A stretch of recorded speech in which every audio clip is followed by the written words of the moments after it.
Ini sejarah. Yang inilah kita nak kembalikan kemenangan Islam di negeri Melaka ini. Kali ini kita nak tukar kerajaan yang ada ni. Ada kawan-kawan Anwar lah kata, tak, rehat je lah, dah kena stroke ni rehat. Saya kata biar saya mengangkat untuk Islam, saya akan juangkan. Itu ucapan daripada Ketua PAS Masjid Tanah.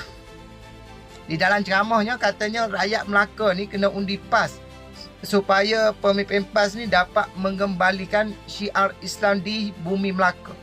Jadi aku nak tanyalah kepada rakyat Melaka ataupun kepada Walaung. Adakah di Melaka pada hari ini tidak cukup Islam lagi ke? Sampai ke kena undi PAS barulah syiar Islam itu dapat dikembalikan. Tak cukup Islam lagi ke? Aku tengok di Melaka ni bagaimana kerajaan negeri Melaka memperuntukkan berjuta-juta untuk perkembangan syiar Islam. Yang ni aku selalu cakap, yang aku selalu bagi contoh ni. Bila mana pemimpin PAS ni berada di pentas ceramah, tak lekan daripada mulut dia bercakap soal Islam, soal agama.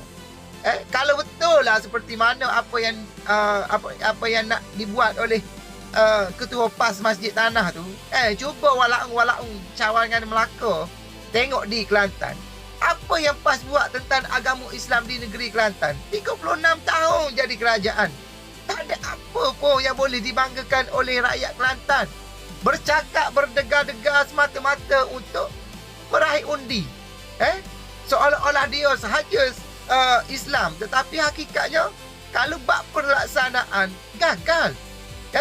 Aku tengok kalaulah di Melaka tu bagaimana pemimpin kerajaan perform, bukan setakat soal agama, soal kebajikan, soal semua aspek cukup terbaik dah. Kalau nak dibandingkan dengan pemimpin PAS Kelantan tu jauh lah.